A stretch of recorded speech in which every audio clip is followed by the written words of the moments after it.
যায় যেটা অবস্থা দেখতে পাচ্ছি, এটা বড় দুর্ঘটনা, বড় মর্মান্তিক দুর্ঘটনা।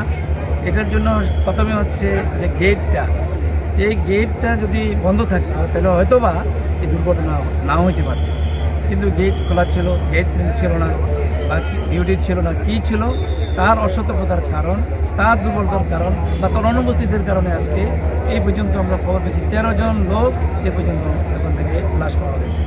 সেখানে আরও কত প্যাসেঞ্জার ছিল, আরও লাশ কোথায় আছে কিছু ফাইনাল রিসার্ভ করা যায়নি। যতটুকু পরিশোধন পাওয়া গিয়েছে 13 জন লাশ পাওয়া গেছে, এরা মর্গে আছে। আমি এখন মেডিকেল কলেজ যাব। আমি এই ঘটনার জন্য যারা এভাবে দুর্ঘটনা শিকারে চলে গেল, তাদের সকলের রহিম মাগফিরাত কামনা করছি এবং তাদের জন্য আল্লাহ তাআলা শহীদের মর্যাদা দান করেন। আর এই জাতীয় ঘটনা পুনরাবৃত্তি যেন না ঘটে, রেল কর্তৃপক্ষকে অবশ্যই সতর্ক হতে হবে। আরও কয়েকটা ঘটনা ঘটেছে এখানে।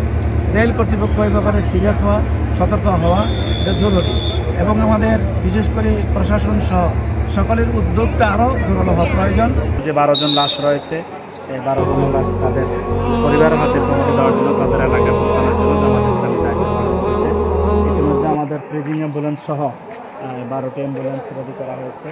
কিছুক্ষণের ভিতরে আমরা ছাড়পত্র নিয়ে আমরা স্বজনদের কাছে লাশ কর্তৃপক্ষ বুঝিয়ে দেবো, এবং এই অ্যাম্বুলেন্সগুলোতে করেই লাশ তাদের এলাকা পড়বে।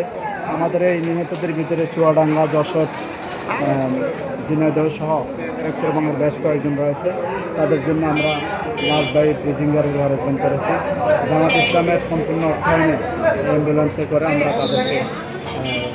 তাদের লাশ আমরা পৌঁছে দেবো। আমাদের 11টি অ্যাম্বুলেন্স, একটি ফ্রিজিং অ্যাম্বুলেন্স সহ আমরা সেই অ্যারেঞ্জমেন্টটা করেছি। ইতিমধ্যে অ্যাম্বুলেন্স আমরা লাশ স্বজনদের হাতে বুঝিয়ে দিয়েছি, তারা বাড়ির উদ্দেশ্যে রওনা দিয়েছেন।